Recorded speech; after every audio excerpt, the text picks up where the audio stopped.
Hi there, welcome to our next lecture. In this lecture, we are going to learn about the commands that we mostly use working every day in Ubuntu Linux environment system using Bash. So, to check what is our current working directory, we are going to use a command which is called pwe. Let's just open a new terminal and move back to our home directory, and let's keep this terminal here and check for the PWD. So our main working directory is our home base, which is by.net. So if we move to the downloads folder and then we will check what is our current directory, then it is going to be downloads folder. So in this way we can use what is our current working directory. So to change the directory, to change a specific directory, we can use cd command. For example, if we want to move to a folder of which is presented in the downloads folder, for example, we want to go to the refsec rna folder, which is the database refsec rna folder. Now let's check our working directory and it is going to be refsec. To change the location to your home directory, you are going to use this symbol. So let's just say we type cd this symbol and now check our working directory. It is going to be again home biodata. And the cd/is column is used for the last working directory. If I can find it on my, yep. So here we are in the refsec folder again. I have found it on my keyboard and now we are in the last working directory that we were in. So cd ... is the location of the parent directory, which is going to be the downloads folder, which is the parent directory, and refsec was the child directory. ls, to list all the files in the current directory, we use ls command. We want to see what is in the downloads folder, we are just going to type ls and it is going to show us all the files that are represented in the downloads folder. So ls has many options. For example, it has a long list of information. If you want to see the long list of information, we are going to just type lsl and it is going to show us the long list of termination by modification of time. lss, it is going to show when it was edited, and it is going to show us the size by using this. If we want to see by modification time, we are going to use the t command. And then we can also use the files in the human readable format as well, lsh, and in the reverse order by lsr. So these are the many of the options here you can use. Mandos ls is used for more options can be combined as ls minus l t r. So that is how you can do it by combining the options.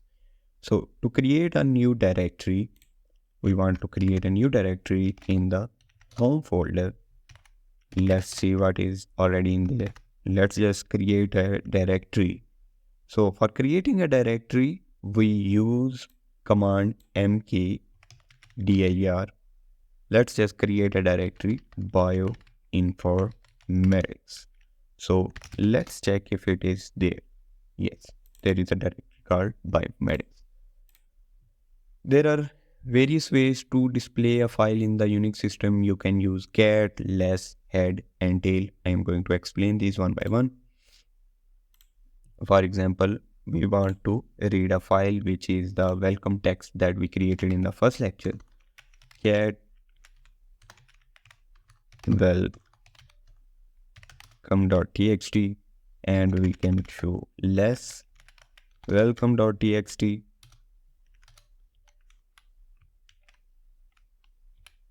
and we can also use the head to display upper 10 files of the system's of our main file. Let's just look around that.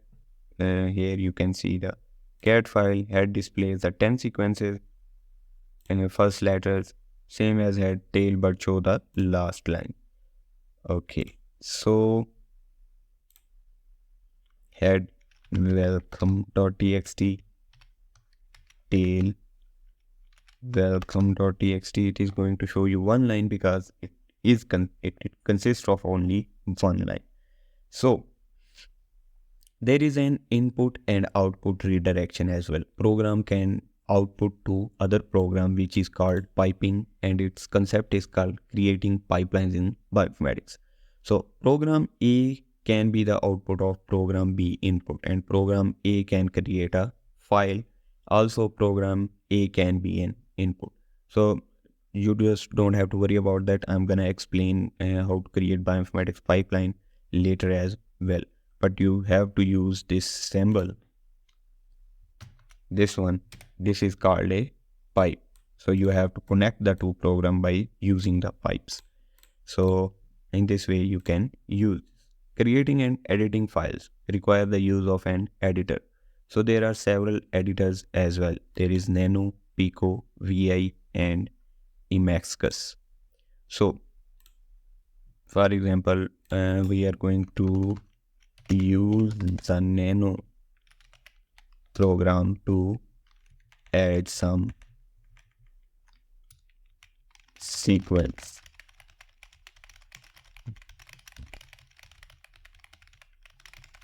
and we are going to save this, and then we are going to see it again. Head, sorry about that, head, and it is going to show us the these line. So you can also use Pico to edit VI and Mascus. So how to copy a file, move a file or rename a file? So for copying a file, you just have to use the cp command. For moving the file or renaming the file, you just have to use mv, and to remove a file, you just have to use rm. To move a file to another direction, you can use mv command. Mv can also be used to rename a file, and you can remove the file by using rm. So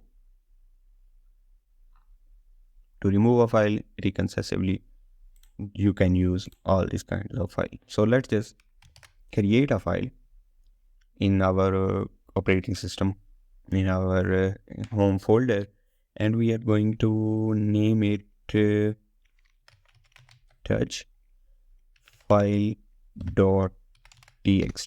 So let's see if it's there. There will be a file.txt here. So I'm gonna just copy the file.txt to another directory, downloads.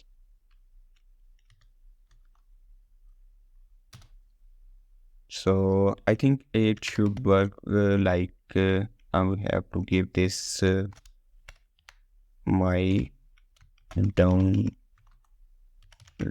directory. Cannot create a regular file, permission denied. So you have to use sudo for this. So that's where you can use the file. By using the mv, you can use that again. For removing the directory, you can use rm file.txt and the file won't be there. So that's why you can use these similar commands if you want to, but you can do this on graphical user interface as well because it is pretty good now. You can say here you can use this to edit, use all kind of stuff on the Linux operating system's graphical user interface, and with the command line you can do that as well. But there are some major kind of thing that you want to do on the command line that is coming to our next lectures.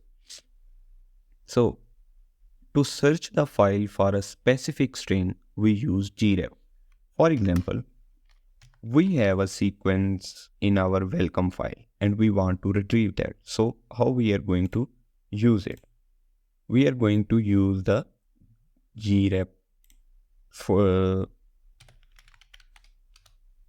command, and grep is going to get the file from that.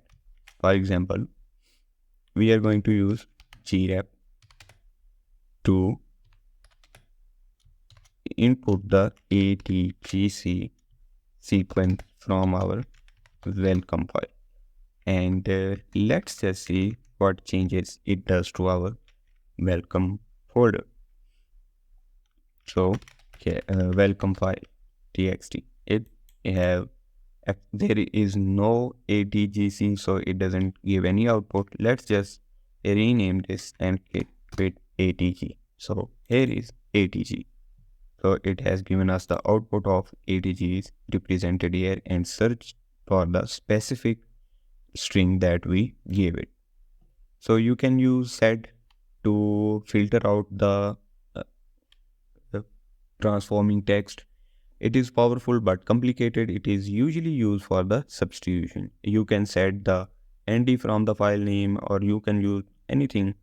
For example, in the file name, we want to subtract our ATG from our welcome file. So set doesn't accepted our file. Unknown command. So it is not picking up our file. So I think it is going to use a single colon.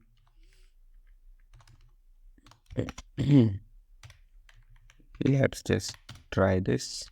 It is not working in. So let's just see if the set is already installed. So set is installed. It is very much complicated, but it is more powerful. I will show you how to use this again. So each file in the Linux system has associated with the permission level. This allows user to prevent from others from reading, writing, and executing their files or directory. For example, ls file name to find the permission of that file. For example, we have a file name welcome. So ls si welcome. So biodata nerd has access to this file. So I have the permission to edit and change the system in this file. So there are permission levels that R means read only. For example, if I'm gonna show you, yes, R means read only, W means write permission. I have read only and write permission, and also to execute the permission in case X grant the permission to the list of contents as well that we can see. So that's how file permissions work in Ubuntu operating system. So if you own the file, you can change its permission level with chmod. For example, chmod welcome well chmod welcome.txt. Missing the operator and chmod help. So below we execute. Let's just see how to execute a chmod operating ground. So I think you have to use the directories. So I'm not going to show you. You can use this by looking at these slides. So running a program, aka a job, make sure the program has executable permission and /run to open a program. For example, if I can show you, I recently downloaded Audacity in my operating system. So if I move to the downloads, and I have created a app image file so it can run Audacity. So let's see if I can /Audacity, and it's a directory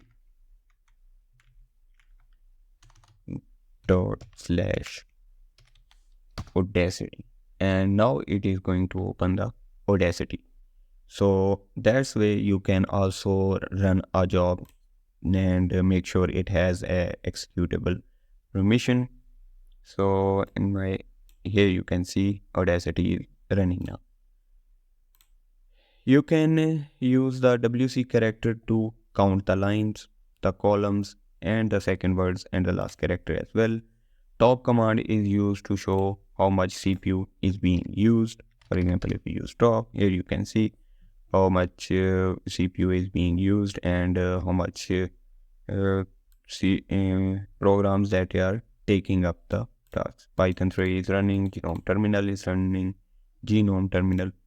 So here is a list of commands that you can also use. I have given them a cheat sheet as well. So you can look at that and try some other things if you want to.